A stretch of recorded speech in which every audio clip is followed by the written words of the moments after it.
전도서 1장 12절부터 보도록 하겠습니다. 인용한 성경은 한글 킹제임스 성경입니다. 나 전도자는 예루살렘에서 이스라엘을 다스리는 왕이었노라. 내가 하늘 아래서 행해지는 모든 일들에 관하여 내 마음을 다하여 지혜로 찾고 탐구하였는데 이 심한 노고는 하나님께서 사람의 아들들에게 주사 더불어 수고하게 하신 것이라. 내가 해 아래서 행해지는 모든 일들을 보았는데 보라, 모든 것이 헛되며 영의 고통이라. 구부러진 것을 반듯하게 할 수 없고 부족한 것은 셀 수도 없도다. 근본주의자들의 요람이라고 하는 밥 존스 대학에서는 이 12절을 고쳤습니다. 이들은 나는 왕이었노라 이 표현을 나는 왕인 적이 있었노라 라고 되어 있는 NASV를 추천합니다. 이들이 이렇게 하는 것은 피터슨이나 델리치 같이 전도서의 기록 연도에 관해서 바꾸고자 애쓰는 그런 자들을 추천하기 때문입니다. 전도서의 저자는 솔로몬입니다. 가장 확실한 증거는 솔로몬이 죽고 나서는 이스라엘을 다스리면서 예루살렘에 거하는 왕은 한 사람도 없었다는 점을 들 수 있습니다. 솔로몬 죽음 이후에 이스라엘 왕국은 분열되었고 예루살렘에 있는 왕은 유다를 다스리는 왕만이 있었습니다. 전도서 1장 5절에서 8절은 형이상학과 우주론과 연관되어 있습니다. 인생의 가치를 연구하는 가치론과 관련이 있습니다. 솔로몬은 하나님께서 사람들을 다루시는 것과 관련해서 아주 완전한 지식을 얻으려고 애를 씁니다. 하늘 아래서 행해지는 모든 일들, 그는 이것을 조사하고 거기에 전념하면서 결국 자기가 했던 모든 것을 완전히 다 파기해버립니다. 전도서 2장 18, 19절에 그것이 나옵니다. 정녕 내가 해 아래서 했던 나의 모든 수고를 미워하였도다. 이는 내가 내 뒤에 있을 자에게 그것을 남겨주어야 하기 때문이라. 또한 그가 현명한 자일지 어리석은 자일지 누가 알랴. 그런데 내가 수고했던 것과 해 아래서 나 자신이 지혜로움을 보여주었던 나의 모든 수고를 그가 치리하리니 이것도 또한 헛되도다. 감리교 복음전도자였던 샘 존스는 자식들에게 많은 돈을 물려줄지 어쩔지에 대해 질문을 받았습니다. 그때 그는 이렇게 대답했습니다. 물론 물려주지 않을 것입니다. 아이들이 제대로 된 아이들이라면 많은 돈이 필요하지 않을 것입니다. 그리고 제대로 되지 못한 아이들이라면 그 많은 돈이 아이들에게 해가 될 뿐이니까요. 이 19세기의 복음 전도자는 이 시대의 재벌들보다 훨씬 더 나은 분별력과 지혜를 가지고 있습니다. 15절에는 구부러진 것들이라는 표현이 나옵니다. 이것은 첫째 먼저 사람에 대해서 언급하는 표현이라고 할 수 있습니다. 욥기 14장에서는 누가 더러운 것 가운데서 깨끗한 것을 가져올 수 있나이까? 아무도 없나이다라고 말씀하십니다. 또한 15장에서는 사람이 무엇이기에 깨끗하겠느냐? 여인에게서 태어난 자가 의로워질 수 있겠느냐라고 반문하십니다. 사람은 처음 출생했을 때 선하지 않았습니다. 불결한 가운데서 출생되었습니다. 그러므로 반드시 거듭나야만 합니다. 두 번째로 이것은 늘 비뚤어진 채로 있는 이 세상 제도, 코스모스에 대한 언급이라고 할 수 있습니다. 이 세상의 신은 사도 바울의 성경 기록에 따르면 꼬부라진 뱀입니다. 그날에 주께서 그의 격심하고 크고 강한 칼로 날쌘 뱀 리비아단을 벌하시리니 즉 꼬부라진 뱀 리비아단이라. 또 주께서는 바다에 있는 그 용을 살해하시리라.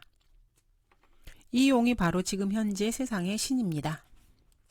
고린도후서 4장 4절에서 이것을 더욱더 정확하게 알 수 있습니다. 그들 가운데 이 세상의 신이 믿지 않는 자들의 마음을 어둡게 하여 하나님의 형상이신 그리스도의 영광스러운 복음의 강체가 그들에게 비치지 못하게 하느니라. 이 세상의 신인 이 꼬부라진 뱀은 믿지 않는 자들의 마음을 어둡게 하고 있고 하나님의 형상이신 그리스도의 영광스러운 복음의 강체가 세상 사람들에게 비치지 못하게 함으로써 그들을 지옥으로 인도하고 있습니다. 그 어떠한 개인도, 그 어떠한 인간 집단도, 그 어떠한 국제연합도 이 세상을 똑바르게 만들 수 없었습니다. 그리고 앞으로 수십 년 동안 결코 그렇게 하지 못할 것입니다. 어떤 한 아이가 초등학교에서 세상이 둥글다는 말을 들었습니다. 아이는 자기 아빠가 다르게 가르쳐 주셨다고 말하면서 선생님의 말을 인정하지 않았습니다. 선생님께서 세상이 평평하지 않다는 것은 입증된 사실이란다. 세상은 둥글어. 이렇게 말씀하시자 아이는 머리를 가로저으면서 단호하게 말했습니다. 우리 아빠가 세상이 삐뚤어졌다고 말씀하셨는데. 어떤 한 목사가 정치, 경제, 교육단체들에 대해서 냉혹하리 많지 호된 공격을 한 다음에 다음과 같은 메시지로 결론을 내렸습니다. 이 세상은 더러움 속에 있으며 앞으로도 그대로 더러움 속에 있을 것이다. 그 예배가 끝나고 나서 교회 관리인이 그 목사와 이렇게 이야기를 했습니다. 그 관리인은 목사님 틀리셨어요. 이 세상은 더러움 속에 있는 것이 아니에요. 저는 평생 더러운 것들을 청소해 왔지만은 이 세상을 청소할 수는 없어요. 아무도 세상을 똑바로 정돈할 수가 없죠. 라고 말을 했습니다. 구부러진 것을 반듯하게 할 수 없습니다. 솔로몬은 이에 더 나아가서 필요하고 부족한 것들은 너무나 많아서 아무도 셀 수가 없다고 말합니다. 저울에 달았더니 부족함이 나타났다. 이것은 어떤 한 사람에 대한 간략하고도 유일한 설명이라고 할 수 있습니다. 다니엘 5장에 나와 있는 적그리스도에 대한 평가입니다. 어떤 사람들은 발이 없고 또 팔다리가 없는 사람도 있고 손가락 발가락이 없는 사람도 있으며 눈과 귀가 없는 사람도 있습니다. 수백만 명의 사람들이 머리카락이 없기도 합니다. 사하라 사막에는 항상 물이 부족했고 앞으로도 항상 그럴 것입니다. 모자부 사막을 밀밭으로 만들기에는 비가 참으로 부족합니다. 우리가 먹는 음식에는 비타민이 부족하고 땅에는 광물이 부족하고 뉴스 미디어에는 정직성이 부족하고 국회의원들에게는 상식과 용기가 부족하고 연예인들에게는 도덕성과 예절이 부족하고 선교사들에게는 돈이 부족하고 국회의원들에게는 성실성이 부족하고 운동선수에게는 두뇌가 부족하고 도시 빈민가에서는 안전이 부족하고 경찰관들에게는 힘과 고난이 부족하고 정부에는 늘 자금이 부족하고 로마 카톨릭 국가들은 모든 주방 설비, 자동차, 라디오, 에어컨 세탁기, 위생시설, 병원 의사, 난방장치가 부족하고 많은 경우에 로마 카톨릭 국가들은 음식과 의복조차 부족합니다. 부족한 것은 셀 수도 없이 많습니다. BC 1000년에 한 히브리 왕이 상황이 변해도 변함없는 절대적 사실 두 가지를 기록하고 있습니다. 그 두 가지는 바로 해가 뜨고 지는 것만큼이나 굳게 세워진 우주적 진리라고 할 수 있습니다. 구부러진 것을 반듯하게 할 수 없습니다. 구부러진 것을 곧게 하려면 주님의 개입이 반드시 필요합니다. 이사야 42장 16절은 이렇게 말씀하십니다. 내가 소경들을 그들이 알지 못했던 길로 데려오며 내가 그들이 알지 못했던 작은 길들로 인도할 것이요. 나는 그들 앞에 어두움을 빛으로 만들며 굽은 것들을 곧게 할 것이라. 내가 이런 일들을 그들에게 행할 것이며 그들을 버리지 아니하리라. 굽은 것들을 곧게 하실 수 있는 분은 주 하나님 한 분뿐입니다. 16절입니다. 내가 내 마음에 숙고하여 말하기를 보라 내가 위대하게 되어 나보다 먼저 예루살렘에 있었던 모든 자들보다 더 많은 지혜를 얻었노라 하였나니 정녕 내 마음에 지혜와 지식의 큰 경험을 하였도다. 내가 지혜를 알고 미친 것과 어리석은 것을 알기 위하여 내 마음을 썼으나 이건 역시 영의 고통임을 알았도다. 지혜가 많으면 슬픔도 많으니 지식을 늘리는 사람은 슬픔을 늘리는 것이라. 솔로몬 이전에 예루살렘을 통치했던 왕들을 살펴보면 멜키세덱, 아도니세덱 그리고 다윗이 있습니다. 나보다 먼저 예루살렘에 있었던 모든 자들보다 솔로몬은 자신이 더 많은 지혜를 얻었다고 말하고 있습니다. 이들보다 더 많은 지혜를 얻었다고 한 것입니다. 여기에서 내용의 전환을 나타내는 표현이 하나 나옵니다. 이 부분은 첫 부분의 내용과는 5년 정도 떨어진 경험을 이야기하고 있는 것입니다. 전도서는 끊임없는 생각의 흐름을 다루고 있는 것이 아닙니다. 솔로몬은 이전에 이 세상의 사고방식과 일치하는 생각들을 메모해 둔 적이 있습니다. 그리고 지금 그것들을 가지런히 정리하고 있는 것입니다. 16절에서 그는 내가 내 마음속에 숙고하여 말하기를 보라 내가 위대하게 되어 나보다 먼저 예루살렘에 있었던 모든 자들보다 더 많은 지혜를 얻었노라 하였나니 정녕 내 마음이 지혜와 지식의 큰 경험을 하였도다 라고 말하고 있습니다.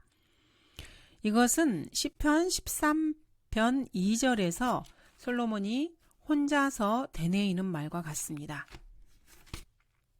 언제까지 내가 내 혼과 의논해야 하며 날마다 내 마음에 슬픔을 지녀야 하리까?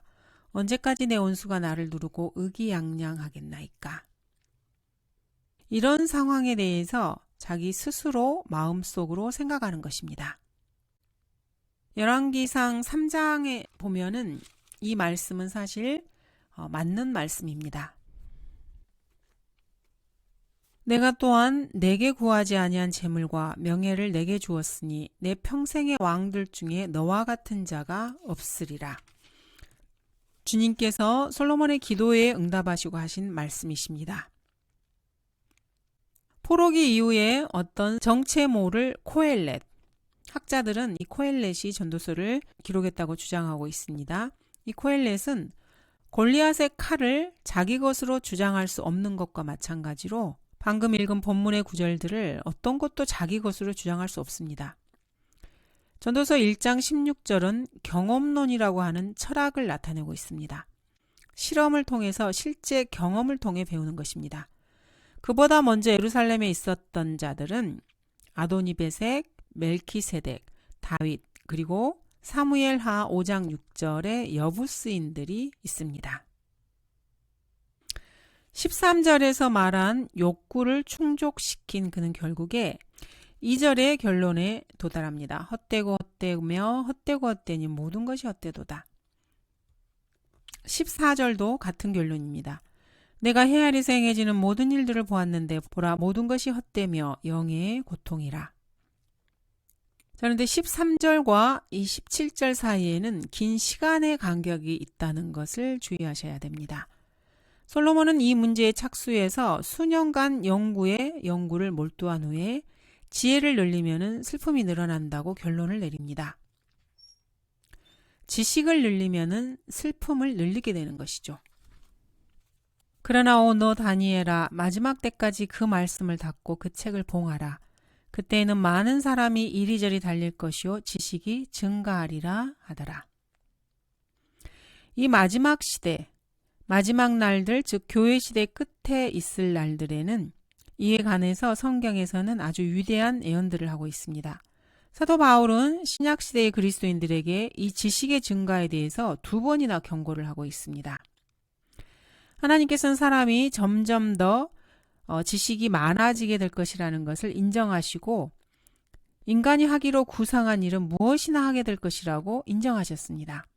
창세기 11장 6절의 내용을 보면은 죄인들이 하나님 없이 하늘에 이르려고 노력한 것을 보게 됩니다. 그것이 바로 현대 과학의 목표 중에 하나입니다. 새로운 성서에서는 이렇게 디모데전서 6장 20절에 언급되어 있는 과학이라는 단어를 삭제시켜버렸습니다. 창세기 11장 27절에서 처음으로 나타난 롯은 지식과 과학이 증가하는 마지막 때를 노세 날들과 기가 막히게 연결시켜주고 있습니다. 그때가 바로 재림 직전의 모습이라고 할 수 있습니다. 뉴 아메리칸 스탠다드 버전은 여기서 슬픔을 통증이라고 오역을 합니다. 요점을 완전히 놓쳐버린 것입니다. 통증은 신체적인 것이고 본문에서 말씀하시는 것은 마음의 비탄과 마음의 우울함에 대해서 말하는 것입니다. 이렇게 배교한 성서들은 엉뚱한 소리를 해댑니다. 그것은 흠정력과 표준력 역시 마찬가지입니다. 심지어는 지혜는 일반적으로 좋은 것이고 나쁜 것은 그냥 사색적인 지혜뿐이라고 결론을 내린 재미예슨도 있습니다. 이런 결론은 전도서 2장 3절의 말씀과 대치되는 것입니다. 내 마음이 지혜를 알고 있으면서도 나는 내 마음 속에 나 자신을 포도주에 내어주기를 고하였으며 사람들의 아들들에게 무엇이 그처럼 좋은가를 알기까지 어리석음을 쥐고 있었다고 전도자는 말합니다. 성경에 대해서 전혀 알지 못하는 사람들이 성경을 번역하고 주석하겠다고 나서고 있는 실정입니다. 성경에는 두 종류의 지혜가 있다고 말씀하십니다. 일반적인 지혜나 사색적인 지혜 같은 것, 이런 것은 없습니다. 두 종류의 지혜 중에서 야고보서 3장 15절에서 17절에 나와 있는 지혜는 하나님께 속한 것입니다. 이 지혜는 순수하고 화평합니다. 반면에 또 다른 지혜는 땅에 속한 것이고 정욕적이며 마귀적인 지혜가 있습니다. 똑똑하다고 하는 학자들과 목사들은 솔로몬의 지혜에 대한 이 신약의 주석을 전혀 생각하지 못합니다. 순수하고 화평한 지혜는 괴롭게 하지도 않고 인간에게 슬픔을 가져오지도 않습니다. 지혜가 많으면 슬픔도 많으니 라고 한 이 지혜는 전도서 1장 13절에 있는 지혜입니다. 내가 하늘 아래 생해지는 모든 일들에 관하여 내 마음을 다하여 지혜를 찾고 탐구하였는데 이 심한 노고는 하나님께서 사람의 아들들에게 주사 더불어 수고하게 하신 것이라는 것이죠. 한글 킹제임스 성경에서는 목사들과 학자들이 교묘하게 빠져나가서 드러내지 못하려고 하는 그런 진리를 명확하게 제시해주고 계십니다. 해 아래서 벌어지는 지상의 삶에 대해서 더 많이 알면 알수록 더 많은 슬픔을 얻게 된다는 것입니다. 해 아래서 행해지는 지상의 삶, 이것이 바로 전도서의 주제라고 할 수 있습니다. 이 삶을 곰곰이 생각하면 할수록, 숙고해보면 볼수록 이 슬픔은 정말로 비통함이 됩니다. 바울은 자기 자신의 동족, 즉 이스라엘 민족의 상태에 대해서 그 상태가 어떤 상태인지 정말로 잘 알고 있었습니다. 그래서 바울의 마음에는 큰 근심과 그치지 않는 슬픔이 있었습니다.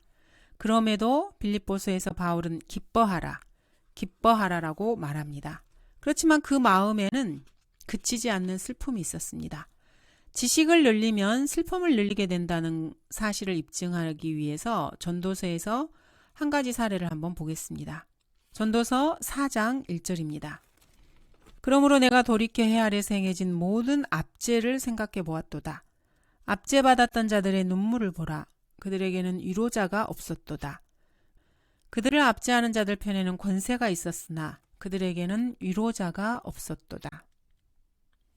해 아래 삶에 대해서 인간의 안목을 열어줄 만한 몇 가지 현실주의적인 실제 있었던 읽을거리를 추천해 주는 것도 좋을 것입니다.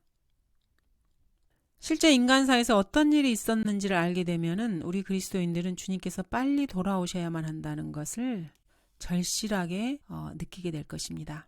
그래서 하루에 2-3번씩 그러합니다 주 예수여 오시옵소서라고 기도할 수밖에 없을 것입니다. 솔제니친이 쓴 수용소군도나 폭스의 순교사는 이러한 마음을 더 갖게 할 것입니다. 공산주의 감옥 속의 고문과 승리라는 하랄랄 포포프의 저서도 마찬가지입니다. 서부전선 이상 없다.